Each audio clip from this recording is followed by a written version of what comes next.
Hi കൂട്ടുകാരെ, പുതിയൊരു വീഡിയോയിലേക്ക് എല്ലാവർക്കും സ്വാഗതം. അങ്ങനെ സുശീല വിനയൻ്റെ വണ്ടിയിൽ കയറിയിരിക്കുകയാണ് കേട്ടോ. അങ്ങനെ കഥകളെല്ലാം വിനയനോട് പറഞ്ഞു കൊടുക്കുകയാണ്. ആഹാ, അത് ശരിയാവില്ലല്ലോ, ഒരാളുടെ സ്വാതന്ത്ര്യത്തെ ഇല്ലാതാക്കുന്നത് തീരെ ശരിയല്ലല്ലോ ആൻറ്റി. മതി വിനയ, നീ കാരണമാണ് ഇന്ന് ഞാൻ ഈ അവസ്ഥയിലെത്തിയത്.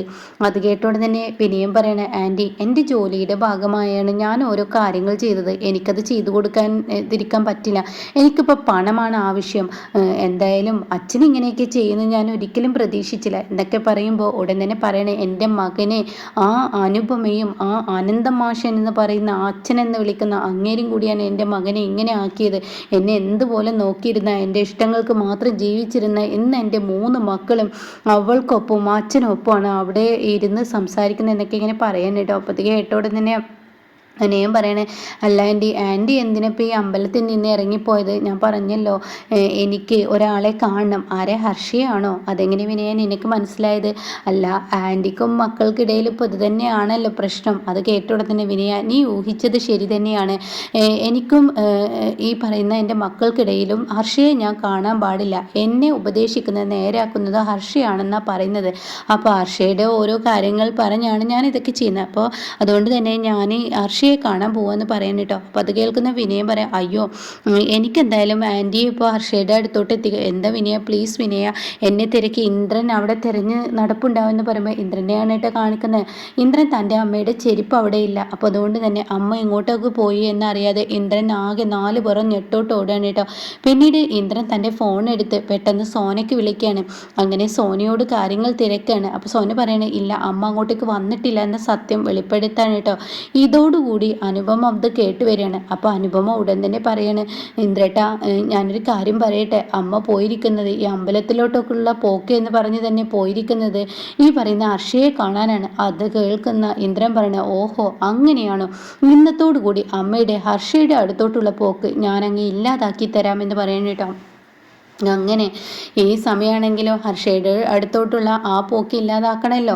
അത് ഇന്ദ്രനും തൻ്റെ കുടുംബത്തിന് അത്യാവശ്യമാണ്. അപ്പോൾ ഉടനെ സോന പറയണ, അമ്മ കാണാൻ പോകുന്നെങ്കിൽ ഇന്ദ്രട്ട അത് ഹർഷയെ തന്നെയാണ്. അപ്പോൾ അതുകൊണ്ട് ഇന്ദ്രട്ട കൈയോടെ അവിടെ തന്നെ പിടിച്ചു കൊണ്ടുപോകാമെന്ന് പറയട്ടോ. ശരി എന്നാൽ ഫോൺ വെക്കുകയെന്ന് പറയണേ. ഇതേ സമയം വിനയനോട് കെഞ്ചി കൊണ്ടിരിക്കുകയാണ് സുശീല. നീ എന്നെ പെട്ടെന്ന് ഹർഷയുടെ അടുത്ത് കൊണ്ടാക്കുക, അല്ലെങ്കിൽ എൻ്റെ മക്കളെ എന്നെ പിടിച്ചു വലിച്ച് അങ്ങോട്ടേക്ക് കൊണ്ടുപോകുമെന്ന് പറയുമ്പോൾ, ആൻറ്റി ഞാൻ ഈ പറയുന്ന സഹായം ആൻറ്റിക്ക് ചെയ്തു കഴിഞ്ഞാൽ തീർച്ചയായും ആൻറ്റി അതെൻ്റെ കുടുംബത്തെ ബാധിക്കും. എങ്ങനെ വിനയ നിൻ്റെ കുടുംബത്തെ ബാധിക്കുന്നത്? അതായത് ഇപ്പോഴും എന്നെ ഇന്ദ്രൻ പല കാര്യങ്ങൾക്കും എന്നെ സഹായിച്ചതൊക്കെ ഞാൻ ഇന്ദ്രനെ സഹായം ചെയ്തു കൊണ്ടാണ് ഇപ്പോഴും ഞാൻ ഇന്ദ്രനെ കാണാൻ വന്നിരിക്കുന്നത്. അക്കാര്യത്തിൻ്റെ ആ ഒരു സഹായത്തിന് വേണ്ടിയാണ്. അത് കേട്ടോടെ തന്നെ എനിക്ക് എന്ത് സഹായമാണ് വേണ്ടത്? എനിക്ക് ആൻറ്റി ഒരു 2 ലക്ഷം രൂപ വേണം. എൻ്റെ കുഞ്ഞിൻ്റെ നൂലുകെട്ട് എനിക്ക് ആനന്ദം മാഷ്, ആൻറ്റി വെറുക്കപ്പെടുന്ന ആളുണ്ടല്ലോ, അതായത് അവരുടെ മുന്നിൽ എനിക്ക് ഒരിക്കലും തലകുനിക്കാൻ പാടില്ല. തലകുനിക്കാതെ എനിക്ക് എല്ലാ കാര്യങ്ങളും എൻ്റെ കൈകൊണ്ട് ചെയ്തു തീർക്കണം. അപ്പോൾ അതിന് വേണ്ടിയിട്ടാണ് ആൻറ്റി ഞാൻ ഈ പണത്തിന് ഇന്ദ്രനെ അതിനെന്തിനാ നീ ഇന്ദ്രനെ, അല്ല ഇന്ദ്രൻ പറഞ്ഞ ദാസങ്ങൾ എനിക്ക് പണം തരും, അതിന് വേണ്ടിയാണെന്ന് പറയുന്നത് കേട്ടോ. ആ സമയം ഉടൻ തന്നെ നിനക്ക് കടമായിട്ടാണോ പണം വേണ്ടത് എന്ന് ഇങ്ങനെ വിനയനോട് ചോദിക്കുകയാണ് സുശീല. എനിക്ക് കടമായിട്ട് തന്നെയാണ് പണം വേണ്ടത്, ഞാൻ പെട്ടെന്ന് തിരിച്ചു കൊടുക്കും.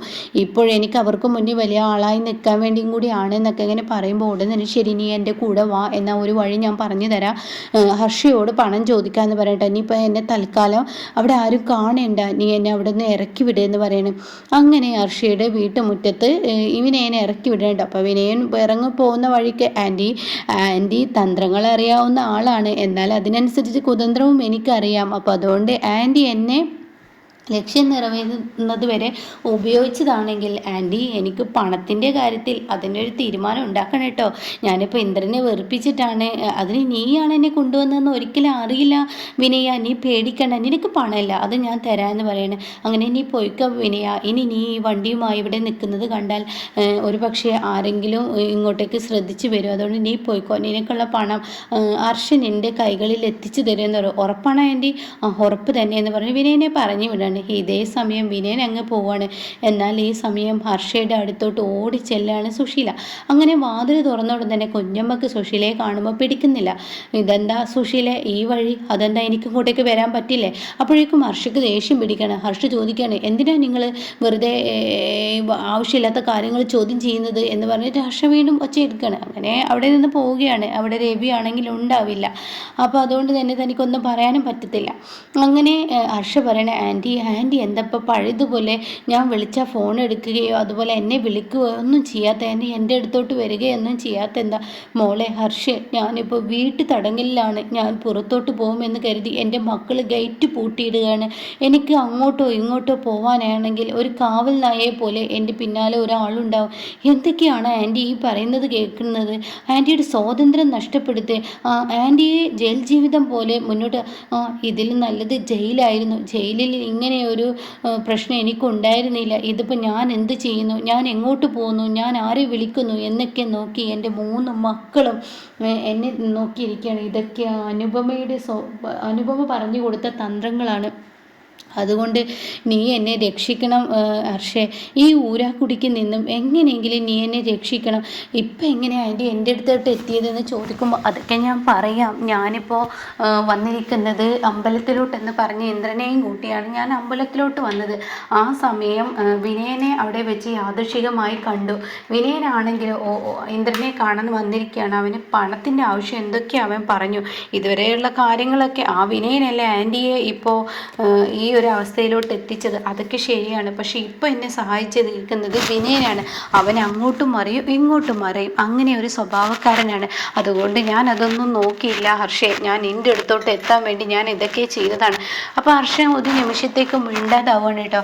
അപ്പോൾ എന്തിനീ മിണ്ടാതാവുന്നത്? അല്ല ആൻറ്റി അപ്പോൾ വരുന്നത് ഇന്ദ്രൻ, അതല്ലേ ഞാൻ പറഞ്ഞത്. ഇന്ദ്രൻ കാണാതെ കണ്ണ് വെട്ടിച്ച് അമ്പലത്തിൽ നിന്ന് ഇത്ര സ്പീഡിൽ എൻ്റെ മുന്നിലോട്ട് എനിക്ക് വരാൻ കഴിഞ്ഞത് അതുകൊണ്ടല്ലേ? അങ്ങനെയാണല്ലേ? അപ്പോൾ ഹർഷ ഇങ്ങനെ ചിന്തിക്കുകയാണ്, എന്തായാലും ഇന്ദ്രൻ ഇവിടെ എത്തും, ഇനി എൻ്റെ കളി കളിക്കാം. ഇവരെന്തായാലും പറയാനുള്ളതൊക്കെ പറയട്ടെ. ഇവരെ കുറച്ച് നേരം ഇവിടെ പിടിച്ചു നിർത്തണം എങ്ങനെയെങ്കിലും. ഹർഷ നീ എന്താ ചിന്തിക്കുന്നത്? ഞാൻ വേഗം വീട്ടിലോട്ട് എത്താൻ നോക്കട്ടെ. എന്തെങ്കിലുമൊക്കെ കള്ളം പറഞ്ഞ് ഇവിടെ നിന്നും ഞാൻ ഇറങ്ങട്ടെ. ഹർഷ ഇനി ഞാൻ എന്താ ചെയ്യേണ്ടത്? ആ വീട്ടിൽ എനിക്കൊരു വിലയും നിലയും കിട്ടാൻ ഞാൻ എന്താ ചെയ്യേണ്ടത്? അനുപമയെ കൊന്നെങ്കിലോ എന്നൊക്കെ ഇങ്ങനെ പറയുമ്പോൾ ഉടൻ തന്നെ ആൻറ്റി തിരക്ക് പിടിക്കാതെ എന്ന് പറയുമ്പോൾ ബെല്ലടിയുടെ ശബ്ദം കേട്ടു കേട്ടോ. അങ്ങനെ കുഞ്ഞമ്മ അതാരാണെന്ന് നോക്കാൻ പോവാണ്. അപ്പോൾ ഉടൻ തന്നെ സുശീലക്ക് ഇനി അപ്പോൾ അത് വിനയനായിരിക്കുമോ? അതാ വിനയനാണെങ്കിലോ? വിനയൻ അതിനങ്ങോട്ടേക്ക് വരും. ഞാൻ പറഞ്ഞില്ലേ 2 ലക്ഷത്തിൻ്റെ കാര്യം എന്ന് പറഞ്ഞിട്ട് ഇങ്ങനെ ഇരിക്കുമ്പോൾ ഹർഷ മനസ്സിൽ ചിന്തിക്കുകയാണ്, അത് വിനയനൊന്നല്ല, നിങ്ങളുടെ മകനാണ് നിങ്ങളെ തേടി വന്നിരിക്കുന്നത്. അതെനിക്ക് ഉറപ്പാണ്. അവൻ ഇവിടെ വരും. എന്തായാലും അവനെ എനിക്ക് കയ്യിൽ കിട്ടുകയും വേണമല്ലോ. അങ്ങനെ വാതിൽ തുറക്കുമ്പോൾ ഇന്ദ്രനാണ് കേട്ടോ. അപ്പോൾ ഇന്ദ്രൻ കുഞ്ഞമ്മയോട് ചോദിക്കുകയാണ്, എൻ്റെ അമ്മയില്ല എവിടെയെന്ന്. അത് കേട്ട ഉടനെ അത് പിന്നെ എന്ന് പറഞ്ഞ് ഇങ്ങനെ പിറകോട്ട് തിരിഞ്ഞ് നോക്കുമ്പോൾ ഇന്ദ്രൻ മുന്നിലോട്ട് കിടക്കുമ്പോൾ കാണുന്ന കാഴ്ച സുശീലയായിരിക്കും കേട്ടോ. ഇത് കാണുന്നതിനോട് കൂടി ഇന്ദ്രൻ അങ്ങ് പൊട്ടിത്തെറിക്കുകയാണ്. നിങ്ങൾ എന്ത് പണിയാണ് കാണിച്ചത്? അമ്പലത്തിൽ മൊത്തത്തിൽ അവിടെ ഒക്കെ പ്രാർത്ഥിച്ച് വരാം എന്ന് പറഞ്ഞിട്ട് നിങ്ങൾ അമ്പലത്തിൽ നിന്ന് ഇങ്ങോട്ടേക്കാണോ പോന്നിരിക്കുന്നത്? അപ്പോൾ സത്യം പറയുന്നത് പോലെ നിങ്ങൾ അമ്പലത്തിലോട്ടല്ലല്ലേ വന്നത്, ഇതിനു വേണ്ടിയാണ് നിങ്ങൾ ഇങ്ങോട്ടേക്ക് വന്നതെന്നൊക്കെ പറഞ്ഞിട്ട് വാ നമുക്ക് പോവാം എന്ന് പറയേണ്ട ആ സമയം ഇല്ല ഞാൻ വരില്ല എന്ന് പറയട്ടോ. ഇതേ സമയം നിങ്ങൾ വരുന്നുണ്ടോ ഈ വീട്ടിൽ? അങ്ങനെ നിങ്ങളെ നിർത്താൻ ഇവിടെ ആരും സമ്മതിക്കില്ല, അതുകൊണ്ട് പോവാ എന്ന് പറയുമ്പോൾ ഉടൻ തന്നെ ഹർഷ പറയണം, ആര് പറഞ്ഞു ഈ വീട്ടിൽ ആൻറ്റിയെ നിർത്തില്ലെന്ന്? ആൻറ്റി എന്നോട് ആവശ്യപ്പെട്ടാൽ ഞാൻ ഈ വീട്ടിൽ നിന്ന് ആൻറ്റിയെ പറഞ്ഞു വിടില്ല. അത് കേട്ട ഉടൻ തന്നെ ഹർഷ നീ ആവശ്യമില്ലാത്ത കാര്യങ്ങൾ എങ്ങനെ ഇടപെടണ്ട, നീ കാരണമാണ് ഞങ്ങളുടെ കുടുംബജീവിതം ഇങ്ങനെ ഓരോ ദിവസവും തകർന്നുകൊണ്ടിരിക്കുന്നത്. അത് കേൾക്കുന്ന ഹർഷ ഞാൻ കാരണം നിങ്ങളുടെ കുടുംബജീവിതം തകർന്നെന്നോ? ഇന്ദ്ര നീ കഴിഞ്ഞതൊന്നും മറന്നിട്ട് സംസാരിക്കരുത് കേട്ടോ. കഴിഞ്ഞതൊന്നും മറന്ന് സംസാരിക്കാൻ ഒരുങ്ങിക്കഴിഞ്ഞാൽ ഒരുപക്ഷെ അപ്പോൾ കുഞ്ഞമ്മ അങ്ങനെ ശ്രദ്ധിക്കുന്നുണ്ട്. അപ്പോഴേക്കും കുഞ്ഞമ്മയോട് പറയണം, നിങ്ങളെന്തങ്ങനെ നോക്കി നിൽക്കുന്നത്? വന്നവർക്ക് ഒരു ഗ്ലാസ് വെള്ളം കൊടുക്കാനാണ് നിങ്ങൾക്കറിയില്ലേ? ഈ വേണ്ടാത്ത കാര്യങ്ങൾ എന്തിനാണ് നിങ്ങൾ ഇടപെടുന്നത് എന്നൊക്കെ പറഞ്ഞ് കുഞ്ഞമ്മയെ ചീത്ത പറയുമ്പോൾ കുഞ്ഞമ്മ അവിടെ നിന്ന് പോവാണ് കേട്ടോ. അപ്പോൾ ഈ സമയം ഇന്ദ്രൻ ഉടൻ തന്നെ പറയാണ്, ഹർഷേ കഴിഞ്ഞ കാര്യങ്ങൾ പറഞ്ഞ് നീ എന്നെ ഓരോന്ന് പറഞ്ഞ് നീ എന്നെ ഇവിടെ തളച്ചിടാമെന്ന് കരുതിയിട്ടുണ്ടെങ്കിൽ ഒരിക്കലും അത് നടക്കില്ല. നിൻ്റെ ഒരു വേലത്തരം ഇനി എൻ്റെ മുന്നിൽ വേണ്ട, ഞാൻ പോകുന്നു എന്ന് പറഞ്ഞിട്ട് സുശീലയെ സുശീലയെ പിടിച്ചഴിച്ച് കൊണ്ടുപോകുമ്പോൾ ഹർഷ പറയാണ്, മോളെ ഹർഷ, എന്നെ പറഞ്ഞു വിടല്ലേ, ഇവരെല്ലാവരും കൂടി എന്നെ തടകിലാക്കി കൊല്ലും, എനിക്ക് അവിടെ ഒരു സ്വസ്ഥതയില്ല, സമാധാനമില്ല, അങ്ങോട്ട് തിരിയാൻ പാടില്ല, എന്നെ ഒന്നും ചെയ്യാൻ അനുവദിക്കുന്നില്ല എന്നൊക്കെ പറഞ്ഞ് കരയുമ്പോൾ ഉടൻ തന്നെ ഇന്ദ്രൻ, നീ ഒന്ന് അവിടെ നിന്നേ എന്ന് പറയുന്നു കേട്ടോ. അത് കേട്ട ഇന്ദ്രൻ, എന്താ ഹർഷൻ നിനക്ക് വേണ്ടതെന്ന് ചോദിക്കുകയാണ്. ആ സമയം പറയുന്നത്, അതെ, നീ അങ്ങനെ അങ്ങ് പോയാലോ, നിനക്കിപ്പോൾ ഞാൻ എന്ന ആളെയൊക്കെ നീ മറന്നു. ഇന്നിപ്പോൾ നീ ചെയ്ത തെറ്റിൻ്റെ പേരിൽ പല കുറ്റബോധങ്ങളും മനസ്സിൽ പേറി രവിയേട്ടനുമായി ജീവിക്കാൻ കഴിയാതെ നടക്കുകയാണ്. അത് കേട്ട ഉടൻ തന്നെ, ഞാൻ എന്താ നിന്നോട് ചെയ്തത്, എന്താ നീ പഴയതൊക്കെ മറന്നോ? ഞാനല്ലല്ലോ ഹർഷ അതൊക്കെ ചെയ്തു കൂട്ടിയത്, നീയല്ലേ. ഞാൻ എന്തെങ്കിലും നിന്നോട് അറിഞ്ഞോ അറിയാതെ എന്തെങ്കിലും ചെയ്തിട്ടുണ്ടോ? നീ ഓരോന്ന് പറഞ്ഞ് എന്നെ ഓരോന്നിലോട്ട് വീഴ്ത്തിയതാണ്. എന്തായാലും ഇനി അത് പറയാൻ, ഇനി വീണ്ടും നീ അത് തന്നെയല്ലേ ചെയ്തത്, എന്ത് ഞാൻ ചെയ്തു എന്ന് പറയണേ, ഇതാ ഈ വീഡിയോ കണ്ടു നോക്കുമെന്ന് പറഞ്ഞിട്ട് അന്ന് സുശീലയെ രക്ഷിക്കുമ്പോൾ, സുശീലയെ ജാമ്യത്തിലിറക്കാൻ വേണ്ടി അന്ന് ഹർഷ ഉണ്ടാക്കിയെടുത്ത ആ വീഡിയോ ഉണ്ടല്ലോ, അതായത് വീഴാൻ പോകുമ്പോൾ ഇങ്ങനെ തൻ്റെ നെഞ്ചോട് ചേർത്ത് പിടിച്ചിട്ട് ഇങ്ങനെ, അങ്ങനെ ഒരു വീഡിയോ ആണല്ലോ ഉണ്ടാക്കിയെടുത്തിട്ടുള്ളത്. ബാക്കിൽ നിന്ന് എടുത്തത് കൊണ്ട് തന്നെ അത് അങ്ങനെ ആയി മാറുകയാണ്. ഇന്ദ്രന് ഒരു ദേഷ്യമൊന്നും, ഹർഷയോട് ഇഷ്ടമുള്ളത് പോലെയൊക്കെ തോന്നുന്ന ഒരു വീഡിയോ ആണ്. അപ്പോൾ ഇന്ദ്രൻ പറയണ, ഹർഷേ, ഇത് നീ ഉണ്ടാക്കിയെടുത്ത വീഡിയോ അല്ലേ, അന്ന് നീ വീഴാൻ പോയപ്പോൾ നിന്നെ ഒന്ന് പിടിച്ചത്, നീ ഒരു രോഗിയല്ലേ എന്ന് കരുതി പിടിച്ചതാണ് ഇത് നീ വീഡിയോ ആക്കിയിരിക്കുന്നത്. എന്തിനാ ഇന്ദ്രൻ നീ കള്ളം പറയുന്നത്? നീ ഇപ്പോഴും എന്നോട് ഇഷ്ടം കൊണ്ട് നടക്കില്ല, അതുകൊണ്ടല്ലേ നീ എന്നോട് ഇങ്ങനെയൊക്കെ ചെയ്തത്. അതുകൊണ്ട് ഇനി നീ എന്നോട് കളിക്കാൻ നിന്നാൽ നിന്റെ ഭാര്യ നിന്റെ കൂടെ ഉണ്ടാവില്ല എന്ന് പറയണ്ട. അത് കേട്ട ഉടനെ ഇന്ദ്രൻ, നീ എന്ത് ചെയ്യുന്ന പറയുന്നത്? ഈ വീഡിയോ ഞാൻ അനുപമക്ക് മുന്നിൽ അങ്ങ് കാണിച്ചു കൊടുക്കും. നീ പഴയതുപോലെ സുശീൽ ആൻറ്റിയോട് എല്ലാ സ്വാതന്ത്ര്യത്തോടും കൂടി പെരുമാറുകയും അതുപോലെ നിന്റെ ഭാര്യയെ എല്ലാ കാര്യങ്ങളിലും മുൻനിർത്തി പെരുമാറുകയും ചെയ്തു കഴിഞ്ഞാൽ ഈ വീഡിയോ അനുപമയുടെ മുന്നിലെത്തുമ്പോൾ പിന്നീട് അനുപമ നിന്നെയും നോക്കി നിൽക്കില്ല. നീ അവളോട് ഇത്രയും ദിവസം കാണിച്ച സ്നേഹത്തിനൊന്നും അവൾ നിനക്കൊരു വിലയും തരില്ല, അവൾ നിന്നെ ഇട്ടേച്ച് പോകുമെന്ന് പറയട്ടോ. ഇത് കേൾക്കുന്ന ഇന്ദ്രൻ പറയാണ്, ശരി, അങ്ങനെയെങ്കിൽ അങ്ങനെ ആവട്ടെ, ഇതിനൊരു മോചനം വേണ്ടേ, അതുകൊണ്ട് നിന്നിൽ ഞാൻ എൻ്റെ അമ്മയെ ഇനി ഇട്ട് തരില്ല എന്നും പറഞ്ഞിട്ട് ഇന്ദ്രൻ സുശീലയെ പിടിച്ചഴിച്ച് കൊണ്ടുപോകണം കേട്ടോ. അപ്പോൾ ഈ സമയം സുശീലയോട് പറയുന്നുണ്ട്, ആൻറ്റി പേടിക്കണ്ട, എനിക്കറിയാം ഇവരുടെ ജീവിതം എങ്ങനെ തകർക്കാമെന്ന്, അത് ഞാൻ വേണ്ട വിധത്തിൽ ചെയ്തോളാം എന്നും പറഞ്ഞിട്ട് ഹർഷ പതിയെ സുശീലയെ അവിടെ നിന്നും കണ്ടുകൊണ്ട് കാണിച്ച് പറഞ്ഞു വിടണം കേട്ടോ. ഇതേ സമയം ഇനി അനുപമയുടെ മുന്നിലോട്ട് ആ വീഡിയോയുമായി ഹർഷ പോകുന്ന ഒരു രംഗമാണ്.